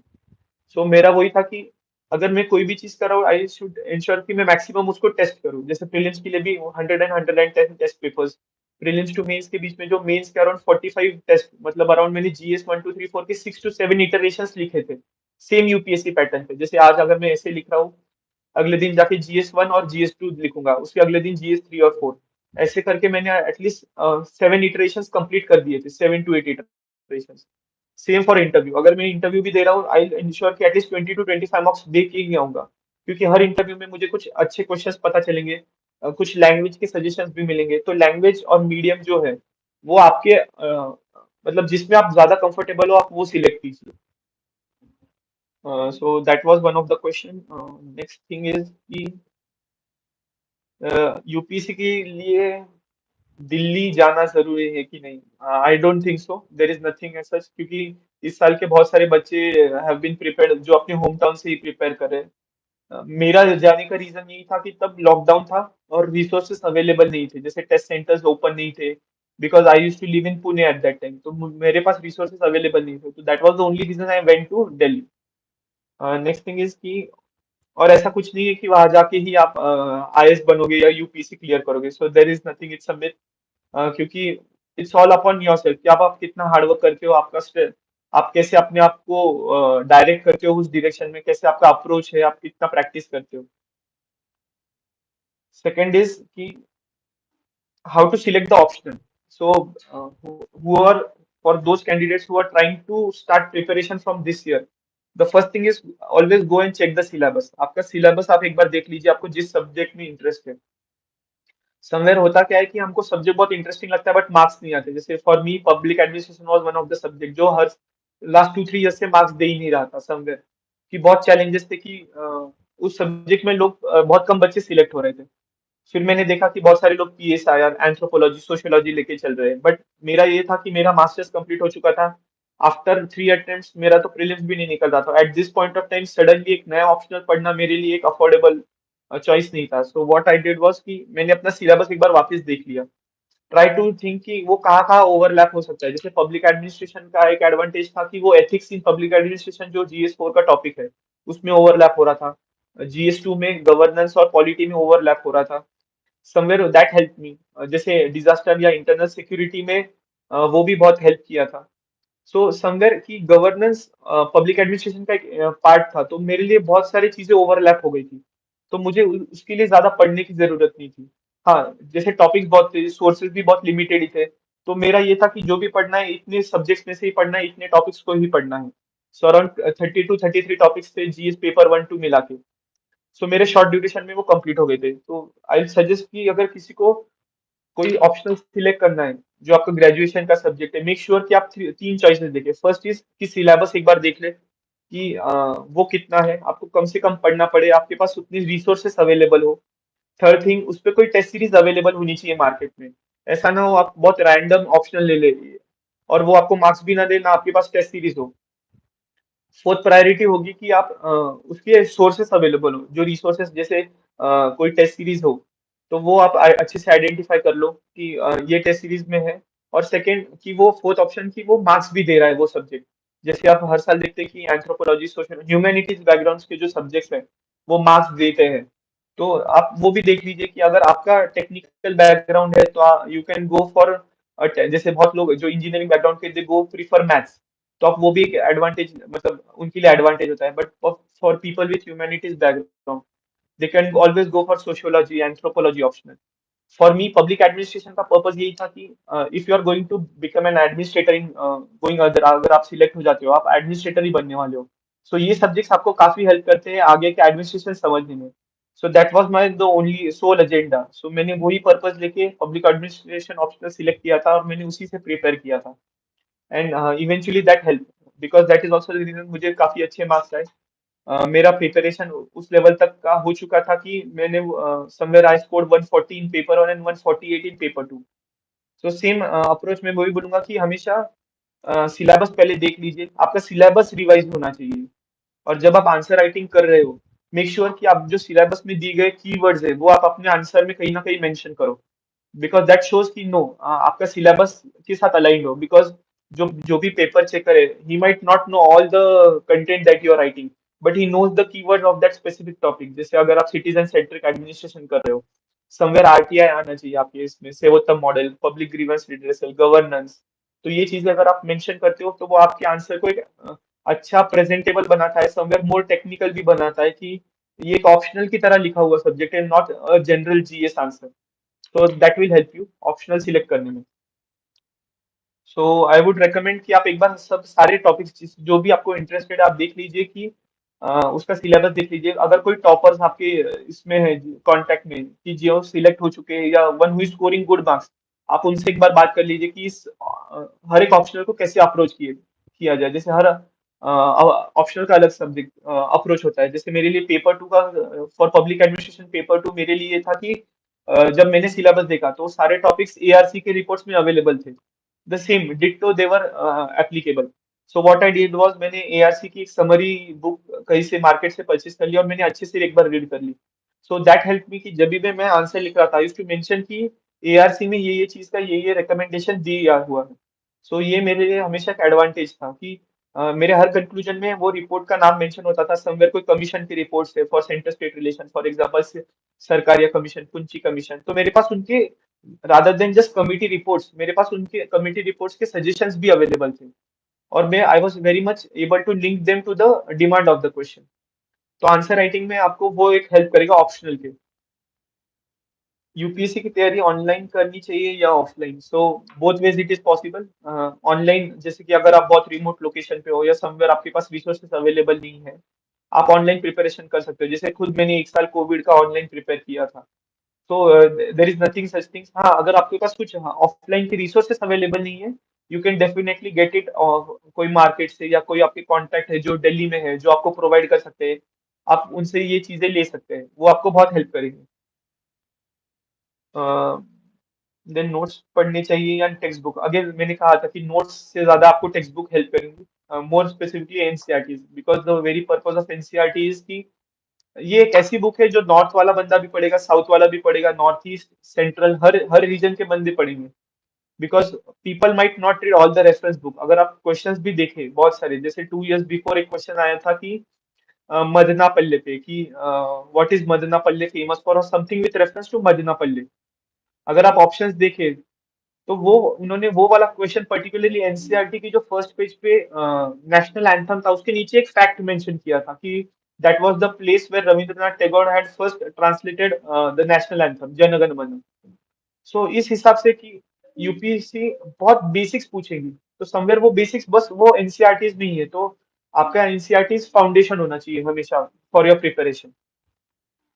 रिवीजन कैसे करें? So for me revision was on weekends. मेरा ये था कि अगर मंडे टू फ्राइडे में पढ़ रहा हूँ, Saturday Sunday I only two things I used to do, either मैं टेस्ट पेपर सॉल्व करूंगा या फिर रिवीजन करूंगा। उस दिन पढ़ाई नहीं होगी, नया कुछ नहीं पढ़ना है उस दिन। I used to not even read newspaper. Sunday का newspaper I used to read on Monday. But only thing is कि Saturday Sunday are 2 days for my revision. जैसे सैटरडे को मैं प्रीलिम्स का रिवाइज कर लूंगा और संडे को मीन्स का, जैसे कुछ और सब्जेक्ट हो। मंडे टू फ्राइडे में जो भी किया है जस्ट एक उसको गो थ्रू कर लूंगा कीवर्ड्स। उससे होगा कि after at least 2 to 3 revision periodically, जैसे मेरा एक स्प्रिंट साइकिल होता था थ्री थ्री वीक्स का। जैसे फर्स्ट वीक में मैंने फर्स्ट वीक का रिवीजन कर लिया सैटरडे संडे, सेकंड वीक में मैंने सेकंड वीक का कंटेंट रिवाइज कर लिया, थर्ड वीक में थर्ड। उसमें होता था कि उसके बाद के जो मंडे ट्यूसडे आएंगे, आई यूज्ड टू एंश्योर कि मैं जो 3 weeks का रिवीजन है वो उसमें खत्म कर लूंगा। उसमें टाइम लगता नहीं है। लोगों को लगेगा कि उसमें बहुत टाइम लग जाएगा, एटलीस्ट 1 to 2 hours अगर आप अच्छे से रिवाइज कर ले हो। बस आप आपको कीवर्ड्स देखते हैं, समवेयर आपके सबकॉन्शियस माइंड में वो चीज आपको रिकॉल होती जाएगी। So that will help you and उसी that should be your revision approach.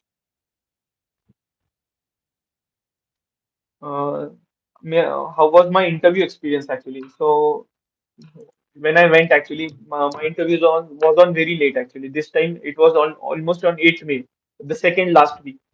So and when I went there, I got to know that I was the first one कि मेरा ही पहला इंटरव्यू था उस पैनल में। So yes, anxiety बढ़ गई थी, बट अराउंड 20 to 25 मॉक्स मैंने दिए थे, तो समवेयर वो कामनेस भी आ गई थी after a little bit of panicking. So I went there. I sat. Eventually, I was called inside. I was the first one. So Monday morning को होता क्या है कि बोर्ड चेंज हो जाते हैं। So I was not aware of the board again. When I went inside, so the board was, I went inside, the board started, my interview went completely random. Means the question were with nothing on a dash. When I went inside, I greeted all the members. I sat down. The very first question was on Manipur violence because 2 days before only Manipur violence has started. So my questions were very much with that because no question was asked on my hobbies, not on my dash, on my city, on my state. A bit of questions related to BT cotton and BT brinjal were asked कि what was the purpose, उनको कौन approve करता है, कौन सी ministry के अंदर ये committee आती है, genetic engineering appraisal committee. So such questions, a bit of factual, a bit of conceptual questions were asked. Again, opinion based questions were asked कि अगर मणिपुर वॉयलेंस में आपको डीएम बना दिया जाए तो आप ये सिचुएशंस कैसे हैंडल करेंगे. So interview overall was very much on current affairs. बहुत रैंडम गया था, जैसे कुछ यूनिफॉर्मिटी नहीं है.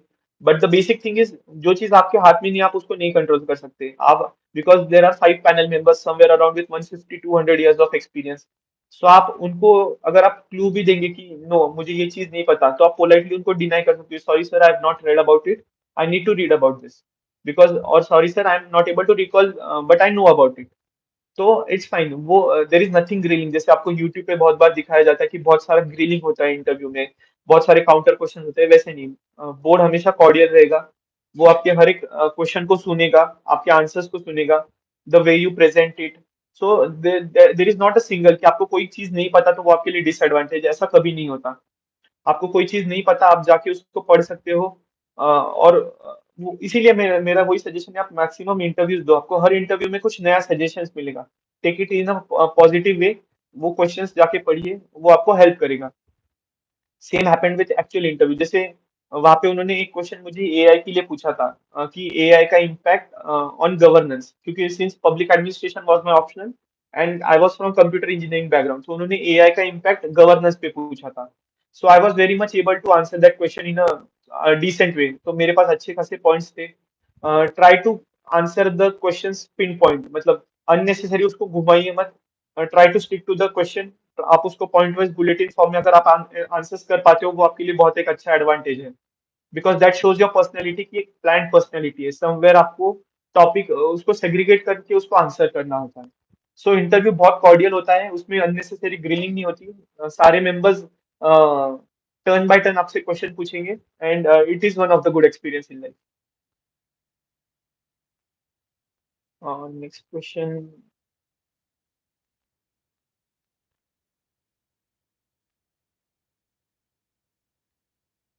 मैंने प्लान बी रखा कि नहीं. Yes, initially I kept a plan B but ultimately I decided to quit the job, क्योंकि समवेयर अगर आप प्लान बी रखोगे, यू विल ऑलवेज, आप उस चीज को लाइटली लोगे, आप अपने कंफर्ट जोन में ही रहना पसंद करोगे. बट अगर आप अपनी कंफर्ट जोन से बाहर आते हो, वो आपके लिए बहुत हेल्प करेगा. समवेयर वो आपको बहुत, एक समवेयर मैंने वही कहा था कि वो आपकी फियर बन जाएगा. वो आपका फियर ही आपको, अगर आप अपनी मोटिवेशन बना लो कि अगर चलो मुझसे यूपीएससी क्वालिफाई नहीं होगा तो मैं क्या करूँ, तो आपको वो करना पड़ेगा. समवेयर की कंफर्ट जोन से थोड़ा बाहर आइए. Try to challenge yourself, take every day as a new day. Try to fight the same war, means same battle every day, because you have to win that war. So ये आपको हमेशा help करेगा, ये attitude. External motivation की आपको जरूरत नहीं होती, किसी को नहीं होती. हाँ, समवेयर आपका एक आध दिन आपको नहीं लग रहा, नहीं पढ़ाई करनी चाहिए, नो इश्यूज. आप take a rest and you can prepare. So there is nothing like. so these were all the questions. So जैसे I'll just answer some of the questions in the chat.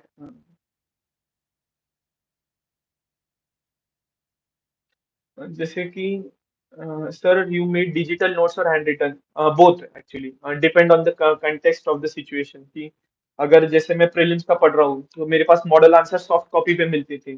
So I used to, what used to did was I used to have that PDF highlighter का app Adobe, and I used to just highlight it there itself.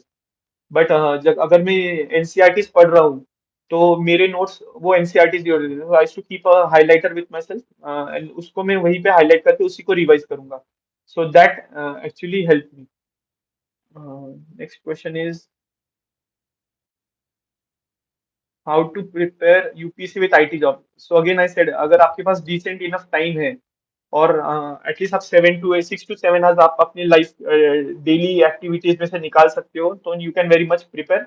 There is no need to quit IT job. Saturday Sundays को आप अपना best day मानिए, उस पे बहुत ज्यादा काम कीजिए, and it will help you. हाँ, कि कहीं अगर आपके पास बहुत टाइम मिल ही नहीं रहा है समवेयर, कि आप बहुत बर्डनड हो, तो you what you can choose is कि आप, इफ यू आप फाइनेंशियली स्टेबल हो, आपको मतलब फैमिली सपोर्टिव है, तो आप यू कैन लीव, कि आपके पास बहुत प्रेशर नहीं है लाइफ में कि अभी जॉब करना जरूरी है। बिकॉज मेरी फिलोसॉफी क्या थी कि after 32 years of age I can go and prepare for you, I can start scratch in any domain, मैं वापस जाके जॉब कर लूंगा।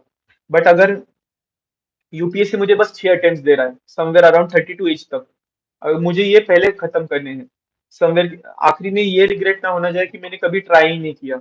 मेरा यही था कि मैं एक अटेम्प्ट दूंगा with full dedication, and that was my best attempt. I could clear all my prelims, mains, interview, everything, and that too with a decent rank. So that was my approach. Sir, when we talk about reading books, how much time between first and second reading? See, depends again, कि जैसे मेरा यही था कि अगर NCERT एक बार पढ़ ली है, I go and attempt a test related to it.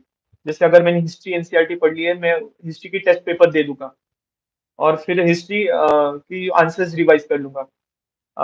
फिर अगेन इफ आई सी की अगर, बट आई ऑल्सो इंश्योर कि मेरे बाकी सब्जेक्ट्स भी हो जाने चाहिए। जैसे हिस्ट्री का मैं कर लिया, आई, जब मैं अभी ज्योग्राफी प्रिपेयर करने लग गया हिस्ट्री के बाद, तो मैं आई ऑल्सो इंश्योर कि हिस्ट्री मेरा रिवाइज होता रहे। इसलिए मैं एवरी वीकेंड पे, जैसे मैंने कहा Saturday Sunday that will be my revision period, तो मैं उस दिन जाके हिस्ट्री एक बार रिवाइज कर लूंगा।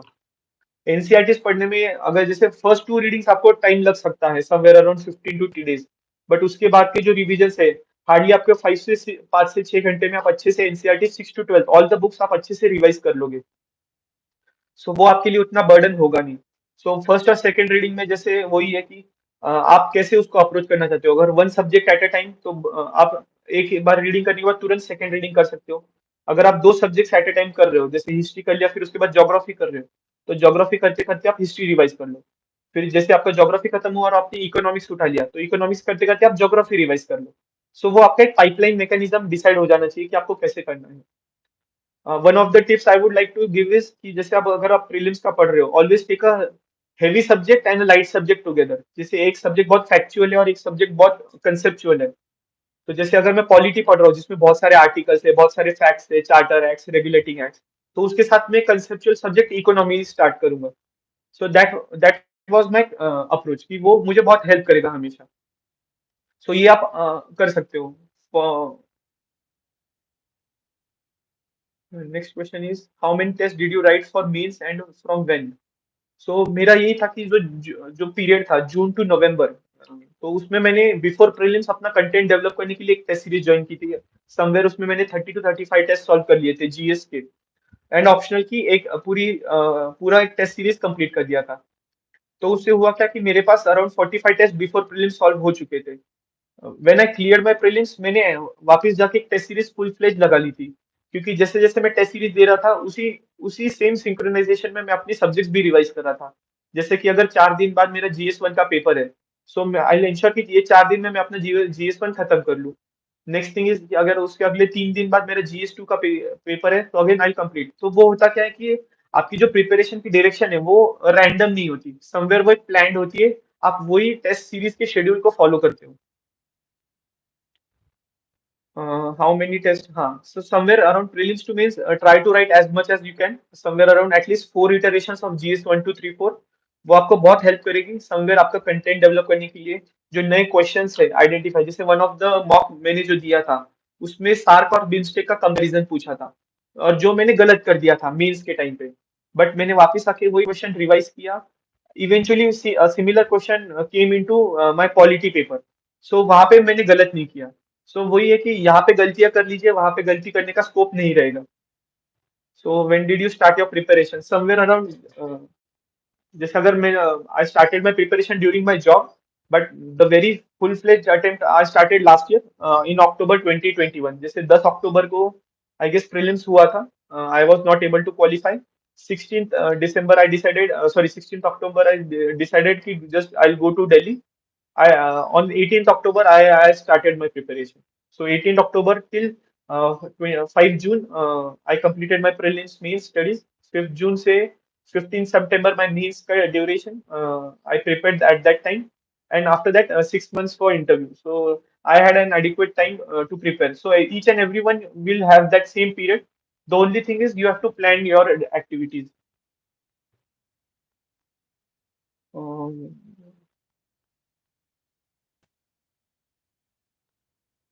what was the reason for your failure on your three prelims? See, the reason was I always had my plan B.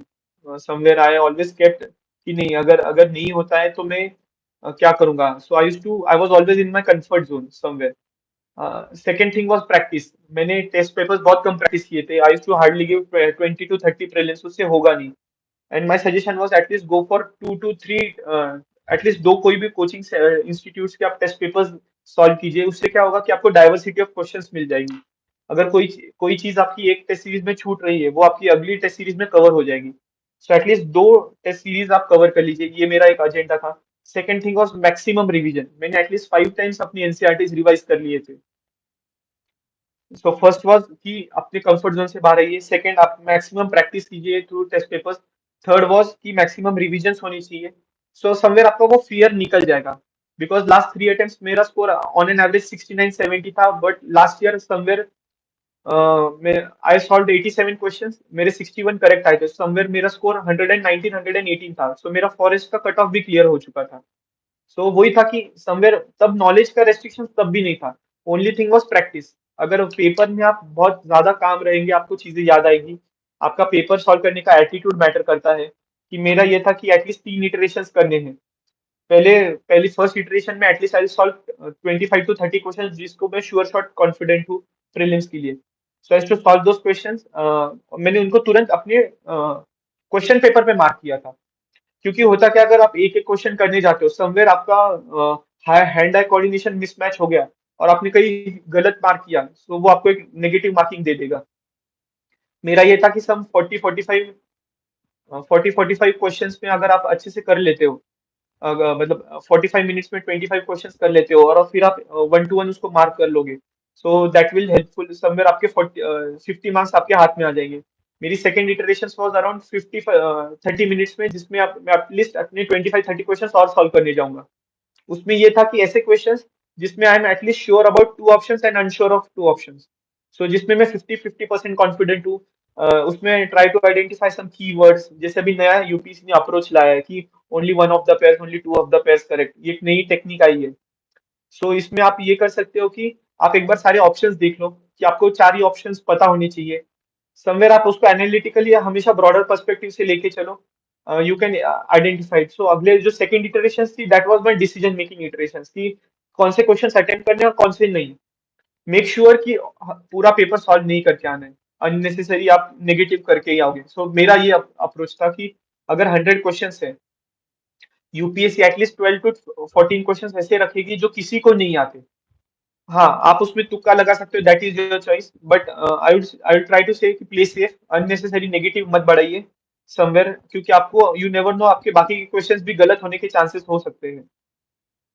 Third iteration पे मैंने हार्डली 10 to 15 क्वेश्चंस रखे थे कि जिनको मैं सॉल्व कर सकता हूँ, नहीं तो नहीं करूंगा. So that was my third iteration was always the मतलब मोस्ट इंपॉर्टेंट टाइम, जो लास्ट 15 मिनट्स में है. इसमें हमेशा एंग्जाइटी रख के आंसर्स नहीं करने की. नहीं, अच्छा लास्ट के 5 मिनट है और क्वेश्चन अटेम्प्ट करता हूँ. आप एक टारगेट रख के जाइए. समय अगर मुझे 85 सॉल्व करने हैं तो मैं 85 ही सॉल्व करूंगा. वो बस उस मोमेंट में डिसाइड होगा, बट आपको एंग्जाइटी के चलते आप ज्यादा अटेम्प्ट मत करके आइए. It is always an disadvantage. आपके नेगेटिव होने के चांसेस काफी हाई होते हैं उसमें. So yes, practice was always. इसके लिए आपको मैक्सिमम प्रैक्टिस करनी पड़ेगी. What was your optional? My optional was public administration. How to approach for 2025? So you have decent, मतलब आपके पास एडिक्वेट टाइम है. आप 2 years of preparation. You can start year is with the NCERTs. Start with answer writing, mostly ethics and ऐसे, क्योंकि ये paper आपको बहुत अच्छे मार्क्स दे सकते हैं. अगर यही पेपर्स आपके सबसे ज्यादा मार्क्स गवा भी सकते हैं, तो try starting with those. Initial phase पे आप पेपर अच्छे से पढ़ना स्टार्ट कीजिए, न्यूज पेपर. तो थोड़ा अभी सिंस आप 2025 के लिए प्रिपेयर कर रहे हैं, your approach should be again to build up your content. आप अच्छे से सारे सब्जेक्ट्स का एक बार कंटेंट सिलेबस कंप्लीट कर लीजिए एटलीस्ट 7 to 8 मंथ्स में. नेक्स्ट थिंग इज, जैसे अगले साल का जब प्रीलिम्स का पेपर होगा, try to solve it in the same manner कि आप भी वही प्रीलिम्स दे रहे हो. अटेम्प्ट इट, आइडेंटिफाई करो कि मुझे कितने मार्क्स आ रहे हैं. And from that point, you can follow the same approach that I have described.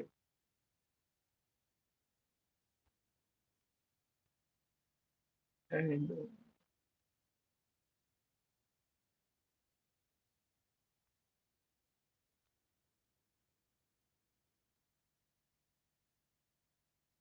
what was my language for personal test? Again, it was English. So how to stay consistent?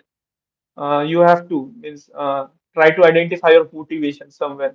जैसे try to have a competitive environment, try to do group studies, ऐसा group बनाइए जिसमें आपको सबसे कम आता हो, try to make some good friends जिन्होंने एटलीस्ट 2 से 3 मीन्स लिखे हो। तो उससे होगा क्या कि आप हमेशा कॉम्पिटिटिव रहेंगे। अगर उनके मार्क्स कोई टेस्ट में ज्यादा आ रहे हैं somewhere it will also pinch you कि नहीं मुझे भी लाने हैं। तो ये अप्रोच आपको बहुत हेल्प करता है। जैसे मेरे फ्रेंड्स थे जिन्होंने एटलीस्ट 2 2 मीन्स लिखे, एटलीस्ट एक बार मीन्स लिख चुके थे। सो व्हाट आई डिड वाज कि मैंने उनको उनके साथ एक कंपटीशन लेवल सेट करने का ट्राई कीजिए, वो आपको बहुत हेल्प करेगा। सो ये आपकी मोटिवेशन भी बन जाएगा कि अच्छा अगले टेस्ट में मेरा टारगेट रहेगा कि एटलीस्ट उनके ज्यादा नहीं तो एटलीस्ट उनके लेवल के मार्क्स ले आऊं। सेकंड इज मोटिवेशन के लिए फ्रेंड्स फैमिलीज आपकी हमेशा रहेगी। बट आपका हमेशा जो लॉन्ग टर्म मोटिवेशन रहेगा वो आपको खुद को ढूंढना पड़ेगा, आपकी इंटरनल कि आप क्यों ये जर्नी में आना चाहते हो। I am from science background, due to that I can't handle humanities subject, please suggest. So for humanities background somewhere I don't think कि आपको बहुत कुछ नया करने की जरूरत है। Try to identify the subject की, जैसे इंडियन सोसाइटी है, सोशियोलॉजी, जैसे एग्रीकल्चर, एग्रीकल्चर भी ऑल्सो, बट जैसे कोई ह्यूमैनिटीज में आर्ट एंड कल्चर है, तो ये टॉपिक्स आपको उतने डिफिकल्ट होते नहीं है समवेयर। अगर आप उसको अच्छे से एक बार पढ़ ले, रिवाइज कर ले, आपको उसको रियल लाइफ में अप्लाई करें, कोई चीज की क्यों बनी है, उसके रीजंस क्या है, उसके फैक्टर्स क्या है, तो वो आपको हमेशा ह्यूमैनिटीज पॉइंट ऑफ व्यू से हमेशा हेल्प करेगी। अगर आपको उसको रियल लाइफ से रिलेट करने का सोचिए, तो वो हमेशा आपके आंसर राइटिंग में भी रिफ्लेक्ट होगी। जैसे एथिक्स फॉर एग्जाम्पल, जैसे एथिक्स का पर्पस ही क्या है, आपकी लाइफ में कुछ वैल्यू लाने के लिए। तो वो वैल्यूज अगर आप आइडेंटिफाई कर ले कि positive attitude, empathy, compassion, sympathy, और अगर आप उसको रियल लाइफ में रिलेट कर ले, वो आपको बहुत हेल्प करेगा।